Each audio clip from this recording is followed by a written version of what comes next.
Une proposition qui tombe à pic.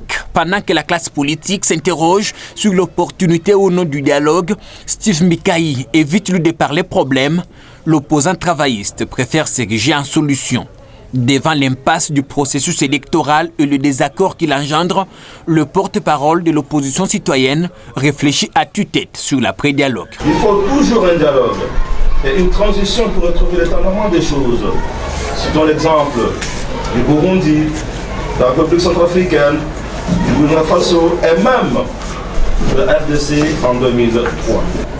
Cette transition s'écarte totalement sur le calendrier électoral et ne prendra que le temps qui dépasse le délai constitutionnel dans ce calendrier. Un choix difficilement dégagé par les participants au conclave qui a réuni pendant 4 jours partis politiques et associations, membres de la nouvelle classe politique et sociale dont l'élu de Moamba est coordonnateur. Une transition considérée par Mikayi et alliés comme le mal le moins pire possible.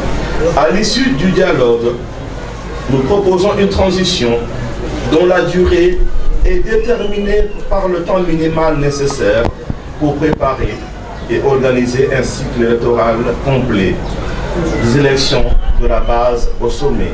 Élection de la base au sommet, dit-il, mais pour tenir le pari, le Parti travailliste réclamerait près de 3 ans. Une transition politique qui reposerait sur quelle base juridique?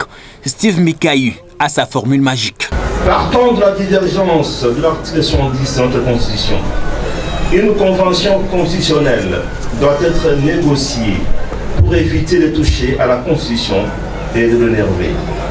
Cela permettra une entente commune sur l'entendement de cet article. Pour éviter le débordement, l'opposant a pris soin de placer des verrous. Il veut que les animateurs des institutions de la transition ne soient pas candidats aux prochaines élections.